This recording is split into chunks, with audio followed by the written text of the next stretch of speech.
हरे कृष्णा। जैसा कि हम सब जानते हैं, कल है 30 अक्टूबर। उस दिन है गोपाष्टमी। गोपाष्टमी हमारे लिए क्यों ज़रूरी है? क्योंकि हम में से कईयों को ये कथा पता होगी, पर जिनको नहीं पता है, आज मुझे ये सौभाग्य मिला है कि मैं आपके साथ ये कथा शेयर करूं। क्यों गोपाष्टमी इसलिए स्पेशल है कृष्ण के लिए? क्योंकि पहली बार यशोदा मैया और नंद बाबा ने उनको अनुमति दी थी कि आप जाके गैयों को चराकर आ सकते हैं, अभी आप इतने बड़े हो गए हैं।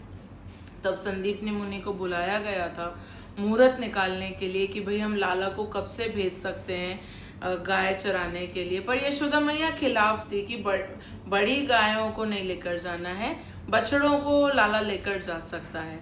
जब संदीपनी मुनि आए तो संदीपनी मुनि से पूछा गया कि भाई कब का मुहूर्त निकला है? तो संदीपनी मुनि ने बहुत हंस के बोला कि आपका लाला रोता ही उस दिन है जिस दिन मुहूर्त होता है। तो आज ही वो मुहूर्त है कि जब आपका लाला गायों को चराने जा सकता है। उस दिन थी अष्टमी।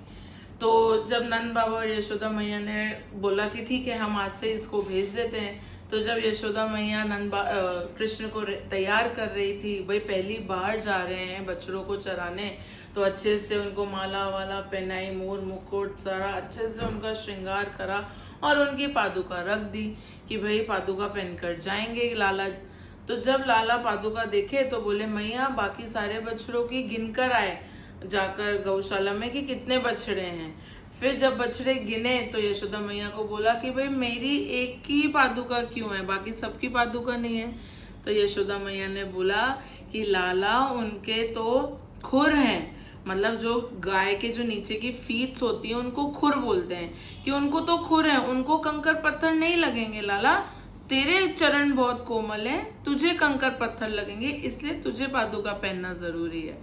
तो कृष्ण ने रोने लग गए। कृष्ण बहुत रोए और माता को ये बोला कि माता तुमने गर्भ में मेरा अच्छे से ध्यान नहीं रखा, मेरे को आधा पैदा करा है, मेरे खुर ही नहीं बनाए गए हैं, मैं बिना खुर के कैसे पैदा हो गया? तो यशोदा मैया ऐसे हाथ करके बोल रही थी लाला तेरी बातों से कोई नहीं जीत सकता।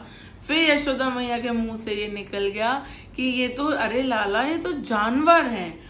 बस ये बोलना था कि ये लोग जानवर हैं। कृष्ण जमीन पे लेटकर अपना सारा साज श्रृंगार उतार दिया, जोर जोर से रोने लग गए। इतने में नंद बाबा भागे भागे आए, अरे कान्हा क्या हुआ क्या हुआ? तो जब कृष्ण ने बताया नंद बाबा को कि यशोदा मैया गायों को जानवर कह रही है, तो नंद बाबा हैरान हो गए कि भाई क्या हो गया इसमें? बोला अरे मैं इनका दूध पी पी कर बड़ा हुआ हूँ, ये मुझे बहुत प्रिय है, ये पता है अगर ये जानवर है तो हम सब भी जानवर हैं, क्योंकि मैंने इनका दूध पिया है और ये मेरी बहुत प्रिय है बाबा, इससे ये जानवर नहीं हो सकती।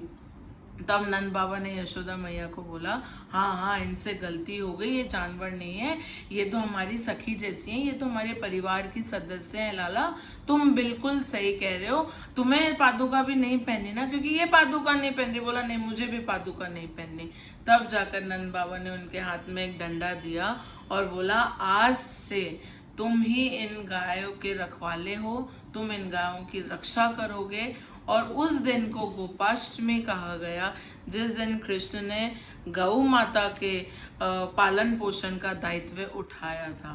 तो मेरी आप सभी लोगों से ये विनती है कि इस दिन मतलब 30 अक्टूबर वाले दिन हम गौ माता को कुछ खिलाएं पिलाएं, कृष्ण और गौ माता की पूजा करें, सेवा करें, या कुछ भी रिलेटेड घर से रोटी बना के दो लेकर जाएं, जैसा भी आपको उचित लगे।